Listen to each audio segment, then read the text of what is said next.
Em primeiro lugar, acho que o cacique que não saber falar da sua língua, da sua que é língua mãe, para nós que ele não serve para ser cacique. O que caracteriza a diversidade linguística no Brasil é que se trata de línguas, de muitas línguas faladas por populações relativamente pequenas, né? Tá aí a questão da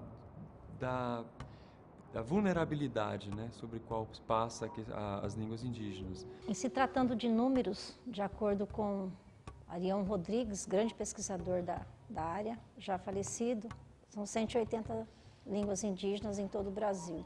Os mais velhos também querem ensinar para esses jovens, só que eles não aprendem fácil, porque é difícil aprender fácil essa língua mãe. Vinheta de abertura, computação gráfica dinâmica com circunferências, fundo verde, círculo branco ao centro, escrito em letras pretas, documentário, sucedido por círculo verde em fundo preto e em letras brancas no centro, ainda que eu falasse a língua dos índios. O significado da língua materna, para mim, Nilce assim Zoni como Zouqueimairo, indígena, professora da aldeia é muito Parisi, Mato importante, Grosso. porque ela tem um grande significado na cultura tradicional, né? Então, a língua, ela está inserida na cultura, né? Ela é a essência do povo, porque é através dela que o povo Rally de Parisi, ela faz sua manifestação cultural, né? Porque sem a língua materna não daria para fazer essas manifestações culturais, os rituais. Índios dançam dentro de oca. Que se faz na aldeia, por exemplo, a festa da menina moça, a batizado da criança, a oferenda e outros rituais que tem em agradecimento ao Deus, né? Legenda. Bom dia, meus parentes. Meu nome é Kada Kawali e meu clã é Mapatse Dekenai. Eu vim da comunidade Wanaliana, do rio Sana. Existem aproximadamente 5.500 Baniwa. O Anariana Sui, para nascer a Inhari. Aique Panherupi 5.500 Baniwa Itá e Ande Baniwa. Edilson Martins, linguista. Bom, existe várias razões para me optar a ser linguista. Primeiro, Universidade de Brasília. Porque, assim, eu sou indígena, né? E quando nasci, já nasci no meio de 3 línguas. Né? Desde criança, nasci falando Baniwa, já nasci falando Inhengatu, e a terceira língua foi o português, então nasci no meio de 3 línguas, né? Então isso foi importante, uma das partes importantes para navegar por essa área e tal. Depois disso veio o complemento. Quando fiz graduação em letras, né, já existia bastante, estávamos discutindo, né, a criação das escolas indígenas, né, na nossa região e tal. Né, sabemos que a partir da Constituição Federal de 88, né, nós conquistamos vários direitos, inclusive o direito de nós criarmos escolas indígenas de acordo com a nossa realidade, né, incluindo nossas línguas. Legenda. Olá, bom dia. Sou Joênia Wapixana, do Truaru da Cabeceira. Roraima, Amazônia, Brasil. Deputada o Brasil Federal, já Roraima. teve mais de 1.000 povos distintos, diferentes. Hoje só restam 305 povos. Dentre esses 305 povos, somente 188 línguas são faladas. O processo de colonização e principalmente o genocídio e políticas que visavam a questão da assimilação forçada foi que fizeram com que essas línguas fossem extintas. A minha preocupação hoje que eu percebo, né, essa... Carlito Okinazoki, cacique da aldeia Rio Verde, Mato Grosso. Tá indo e muito assim, da fala, assim, quando tem uma festa tradicional dos cânticos, a pouco a gente está perdendo um pouco, né? E tem poucas pessoas que sabem cantar ainda assim, verdadeiramente, né? A cultura nossa é nosso vida. Juvenal Azombre, cacique da aldeia Cotitico, Mato Grosso. Mato, preservação para o estudo dos animais, né? que é a nossa vida, né? Imagem aérea em movimento, brilho intenso do sol, vegetação baixa, ao centro uma grande oca, atrás outras 3 ocas e ao fundo casas de alvenaria. Legenda: meu nome é Ezonazoe Queimace, sou da etnia Haliti Paresi. A língua que eu falo é do tronco linguístico A língua Aruaque. estrangeira que é mais interessante, que a gente não sabe ainda como é que se fala, que é meio difícil falar a língua estrangeira. Sentado numa sala de aula, Algumas vezes alguns alunos enrolam para falar. Marlon Ezonazoe Queimace, estudante da aldeia Haliti Paresi, Mato Mato Grosso. é aprender a língua estrangeira, que eu não sei, vai que eu saio fora do país para fazer uma faculdade ou um curso. Usa um cocar e colares. Então tem que aprender a falar a língua estrangeira, isso que o mais interessa é aprender a falar. O jovem ele já não senta mais para ouvir a história Nilce que é Zones contada na Oquemairo, oralidade professora. pelos anciões, pelos idosos, né? Então isso está dificultando e ensinar eles na escola é para eles terem o conhecimento do que eles não conseguem mais ficar com os mais velhos. E o professor indígena ele tem que ter esse conhecimento, não só conhecer, ele tem que ser pesquisador e tem que trazer os anciões e os idosos para a sala de aula, né? Porque para transmitir esse conhecimento. Nós temos comunidades indígenas que têm o português como língua majoritária, como língua materna, né? Com apenas alguns anciões que falam a língua. Nós temos comunidade, como é o caso do Zumbutina, hoje no município de Barra do Bugres. Mônica Sideri da Cruz, coordenadora da Faculdade Indígena Intercultural, Nós temos Mato situações Grosso. de lembrantes da língua, não são falantes, não falam fluentemente a língua mais, mas são lembrantes da língua, são anciões. O indígena, ele foi considerado uma pessoa relativamente capaz no ordenamento jurídico brasileiro. Álvaro Castelo E Branco, só recentemente, procurador-geral da depois FUNAI. da Constituição de 88 e depois do Código Civil de 2003, que o indígena passou a ser um indivíduo completamente capaz. A única diferença é que ele tem uma proteção a mais relacionada à sua questão cultural, né, como o originário, realmente, o povo originário da nossa terra. Joênia Nós Wapichana, temos várias deputada federal, estratégias, Roraima. no sentido de resguardar os direitos coletivos dos povos indígenas, porque não tem como desassociar os direitos constitucionais para uma política que não seja a de conservação e preservação dos direitos dos povos indígenas, dentre elas a cultura, a língua.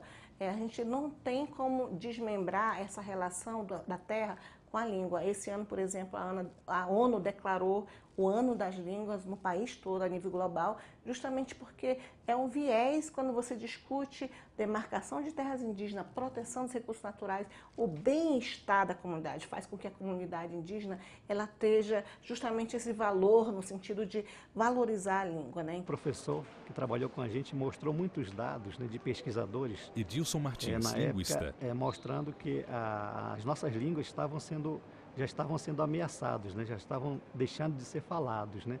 Alguns pesquisadores mostram isso. Então aquilo ali também me incentivou a decidir, né? Poxa, então eu vou estudar linguística para que eu possa entender melhor isso e ver de que forma que eu posso contribuir para que as nossas línguas indígenas, né, não continuem sendo ameaçadas. Ainda existem línguas de povos isolados que não quiseram e não querem o contato e que nossa sociedade deve respeitar Ana Sueli essa Arruda vontade, Câmara Cabral, porque se eles coordenadora estão de até Línguas e hoje, Literatura Indígenas durante esses UNB. 500 anos sem contato, é porque eles não querem o contato, não é?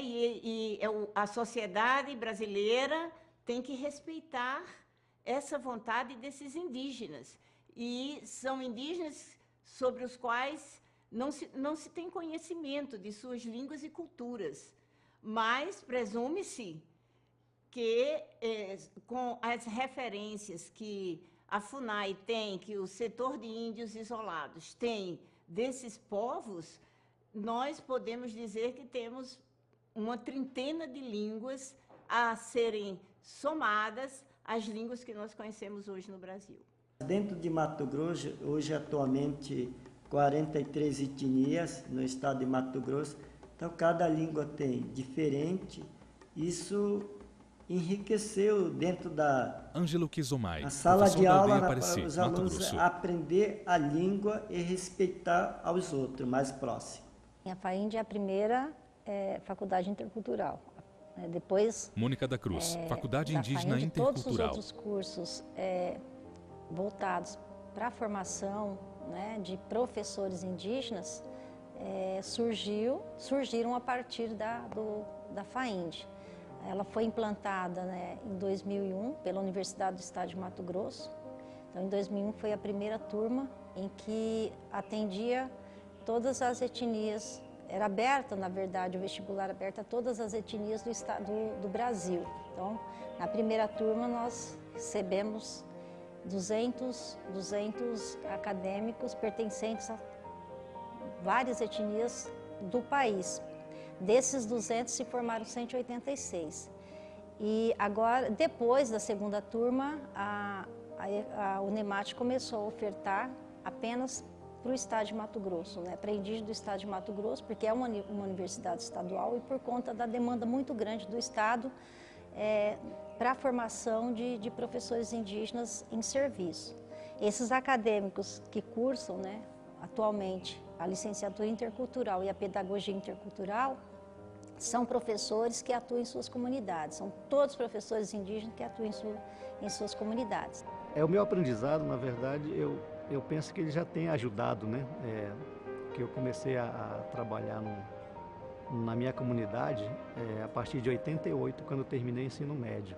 Eu voltei para a minha comunidade para trabalhar na minha aldeia e lá já trabalhava a língua indígena, no caso era o Inhengatuta. Então desde lá já venho trabalhando a língua indígena, né? Aí depois com a minha formação em graduação, né? Isso me proporcionou melhor o entendimento, né? Para compreender esses desafios que a gente tem, e no mestrado também. O que o professor trabalhava antes da formação melhorou a qualidade do ensino-aprendizagem dos alunos, né? Devido ter esse conhecimento, devido a gente estudar e se socializar com outros povos, né? Conhecer outras culturas, não só a cultura de outros povos, mas a cultura do não indígena, né? Legenda. Meu nome é Nezoqueimairo. Sou da etnia Hariti Pareci. A língua que eu falo é do tronco linguístico Aruaque. Luciana Nezoqueimairo, parteira. É importante, né? Hoje eu acho importante a gente não deixar de falar nossa língua, mas também nós temos que aprender as outras línguas. Nossos filhos, nossos netos têm que aprender, né? Por causa da tecnologia, né? Que hoje a mudança, cada ano que passa, a gente vê que está mudando e os nossos filhos, eles têm que aprender, né? As línguas que não são nossas, porque com isso eles vão ter facilidade para trabalhar com o nosso povo, né? As duas palavras que eu gosto mais de falar é quando amanhece e falo para meus pais. Marlon Ezonazoquimaisi, estudante. E aí, tudo bem, vocês acordaram bem? E a outra palavra é quando eu estou com meus amigos à tarde, quando eu falo amanhã, deixa eu ver aqui, Macante Miatanarite, como eu falo, traduzindo em português, amanhã a gente brinca de novo. Essas duas palavras que eu gosto mais de falar. Cena aérea. 8 índios correm por planície verde. Num rio, jovens índios tomam banho e brincam. Temos situações em que parte das crianças falam a língua, ou parte dos mais jovens. Temos situações de uso da língua bilíngue, monolíngue, praticamente monolíngue. Como eu tenho um exemplo dos Kayapó, né, do Xingu, que apenas os professores, os jovens falam o português. Então, são diversas situações diferentes no estado do Mato Grosso. Hoje, nós temos no Mato Grosso em torno de 30 línguas faladas. São aproximadamente 40 povos, né, oficialmente 40 povos, e desses 40, 30 ainda falam suas línguas maternas.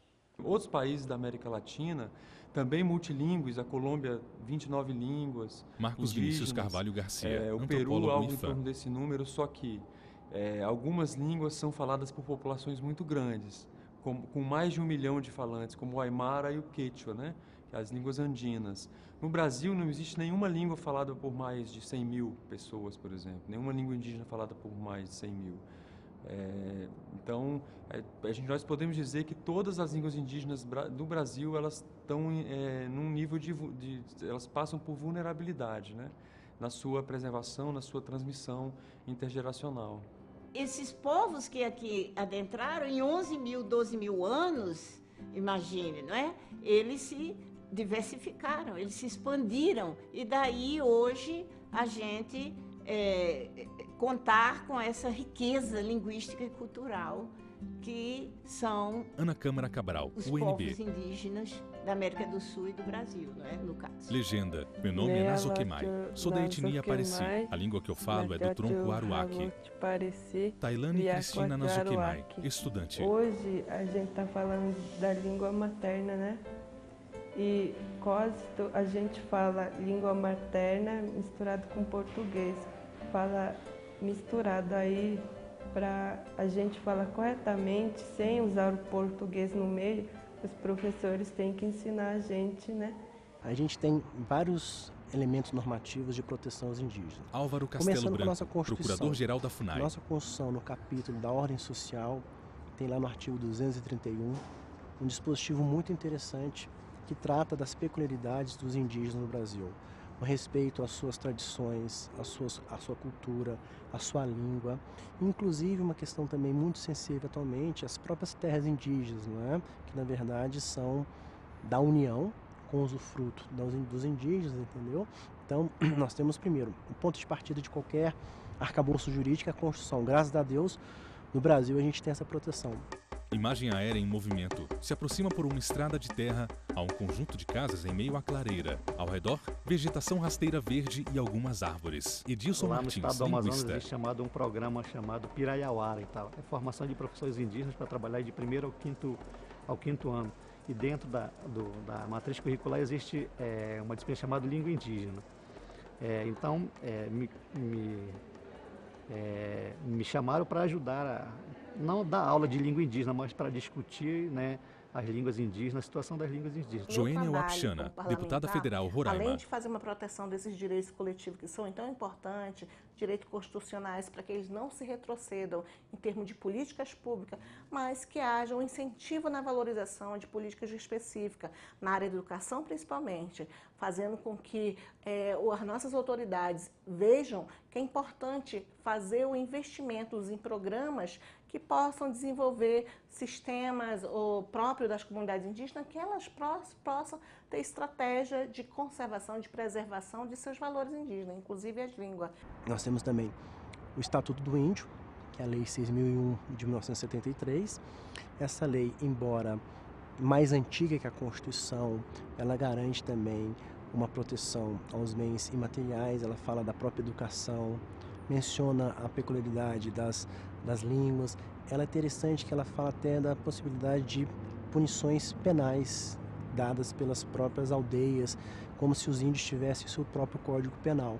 Então isso tudo faz parte desse arcabouço, né, de bens imateriais que fazem do índio esse cidadão tão especial para a gente. A língua, que significa você comunicar, dialogar com a natureza, né? Como a terra, o universo, a água, os animais. Então tudo isso, a língua Ângelo Cozemai, professor. Comunica, faz expressão e faz diálogo com a natureza para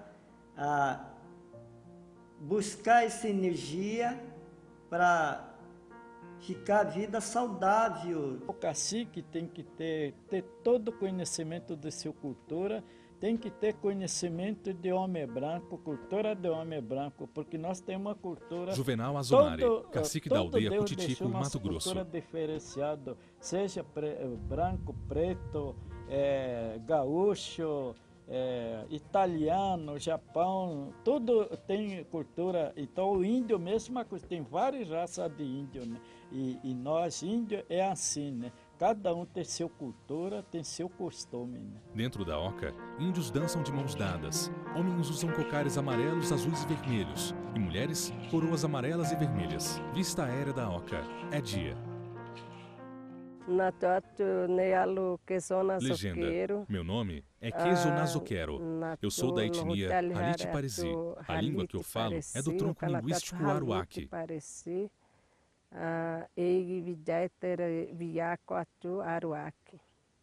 Noite, índios adultos dançam com crianças. Teresa Cristina Kezo Nazoquero, coordenadora de dança e cântico Kamaie. Isso é um começo desse canto, quando os festeiros que manifestam os espíritos, a espiritualidade, entra e confirma, né, a presença deles, que o Halit sente aquilo lá e todo mundo anima. Português é mais fácil de falar, assim, e tem menos palavras que você fala e consegue explicar ele direito, né? Mas a língua mãe tem que falar muito e explicar. Marlon Ezonazoquimaisi, então, estudante. A língua mãe, ela é mais difícil para falar, né? E o português você aprende mais rápido. Que é fundamental você socializar a cultura indígena com a cultura não indígena, né? Para ele ter esse conhecimento, né? Essa visão de como que ele pode lidar com a cultura, principalmente a cultura do não indígena, né? Que hoje está chegando com essa globalização que tem, está muito forte na comunidade, né? É uma das preocupações que nós temos, se a gente não tomar esse cuidado de não, como professor, não trabalhar com eles profunda a questão da cultura do povo, com o tempo vai ser esquecido, né? Principalmente a língua materna. A língua mãe é nossa identidade de todos os povos indígenas, né? Tailane Nazoquimai, estudante. É bem importante para todos aprenderem, mas infelizmente alguns dos povos indígenas já perderam o costume de falar a língua mãe, né? Mas estão na luta para conseguir de volta.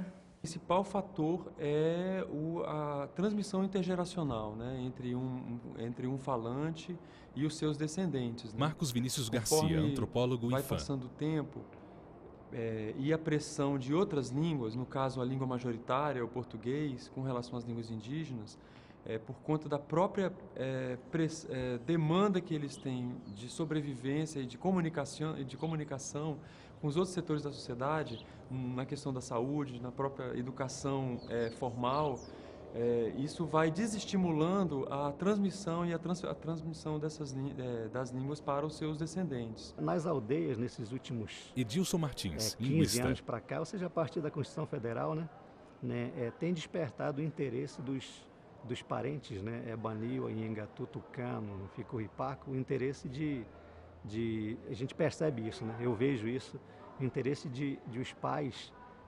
repassarem essa língua no dia a dia, né? Ainda existe esse interesse e tal, né? Eu acho que isso é um ponto positivo, né? Mas, por outro lado, percebe-se também alguns desafios, né? Dos filhos, no caso da geração mais nova, em alguns momentos não demonstrarem muito interesse, né, em aprender a língua. Então, acho que isso é uma coisa um pouco perigosa lá na minha região, né? Imagem aérea em movimento. Luz do sol sobre a aldeia indígena. Ao redor, vegetação baixa e árvores verdes. À esquerda, 4 ocas. À direita, construções de alvenaria. Joênia Wapichana, deputada federal, Roraima. Ver que o Brasil, como país, possa reconhecer que nós temos línguas brasileiras. E a nossa língua brasileira são as línguas indígenas e não o português. Nós somos os povos originários desse país. Você anda pela rua, você vê um monte de palavras indígenas, né, que foram herdadas dos nossos antepassados, nome Inhaguera, né, Ipanema, vários nomes que a gente vê aí, mas nem por isso nós somos valorizados. Futuramente eu estou preocupado, no meu ponto de vista, como eu sou professor Halit Paresi, Ângelo Kizomai, cada professor. dia está mudando a língua, porque a língua é dinâmica, ele não vai parar, ele sempre está transformando e enriquecendo com a outra língua.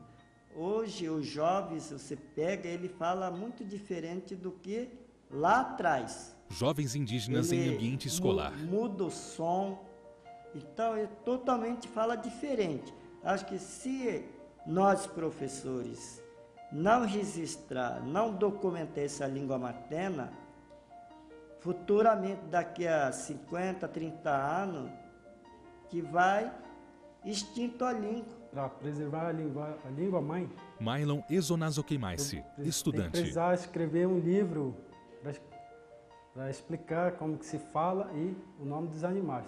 Então, os mais jovens, a geração nova que vai chegando, vai pegar esse caderno, livro, para ver e ir aprendendo, para não perder essa linguagem, para ser preservado. A esperança só é que isso se fortaleça cada vez mais, que os governos invistam, né, que as universidades continuam tendo condições de desenvolver projetos. Mônica da Cruz, Faculdade Indígena Intercultural. Para ajudar, para garantir a continuidade dessas línguas indígenas. Álvaro Castelo Branco, Procurador-Geral da FUNAI. A capacitação de professores tem que ser estendidos, né? Uma outra questão também que é muito criticada pela sociedade é o próprio sistema de formulação de cotas para ingresso de indígenas, né? Então, isso muitas vezes é visto com maus olhos por pessoas que não têm uma dimensão que a capacitação de indígenas em diversos campos, isso reforça a própria manutenção da cultura. Por quê? Porque muitas vezes eles vão se capacitar não exatamente na área de educação, mas em outras áreas, e voltarão para suas terras, para suas aldeias, para desempenhar uma função lá que muitas pessoas talvez não desempenhem, não é? E a partir daí, eles podem se organizar de uma maneira de que há uma luz no fim do túnel. Nossas línguas indígenas são ricas, né? Rica em fonética, morfologia, em sintaxe. Né? Edilson Martins, linguista. Então o governo precisa também valorizar, respeitar e apoiar, né, tecnicamente, politicamente, financeiramente, a pesquisa dessas línguas indígenas. São alguns dos sonhos que eu tenho. Se a gente não buscar esse fortalecimento, essa valorização, ela pode morrer, né? Nilce Zonezoquemairo, professora. Que era um povo forte, espiritualmente, culturalmente, ela não vai ser mais nada, né? Pode falar, essa nova geração, pode falar que ele é um indígena Halite Pareci, mas se não fala mais a língua, aonde que vai estar? Crianças indígenas correm e brincam em um córrego. Grande vegetação verde ao fundo. Créditos. Direção: Tiago Oliveira e Joel Marcos. Produção: Pedro Ivo Viana. Assistente de produção: Maria Buani. Roteiro e direção: Cristiano Oliveira e Patrícia Miller. Cinegrafia: Fumaça. Iluminação: Luiz Moura. Imagens de drone: Luiz Antônio. Montagem e finalização: Diego Galeotti. Videografista: Lucas Matias. Agradecimentos: Laboratório de Línguas e Literatura Indígenas UNB. Faculdade Indígena Intercultural Unimate. FUNAI. IFAM. Povo Halite Paresi, Rio Verde, Mato Grosso. Povo Cotitico, Mato Grosso. Núcleo de Programação: Rosa Wazen. Núcleo Técnico: Fábio Guedes. Núcleo de Produção de Programas: Soraya Fonseca. Supervisão: Coordenação de TV e Rádio. Secretaria de Comunicação Social, STF.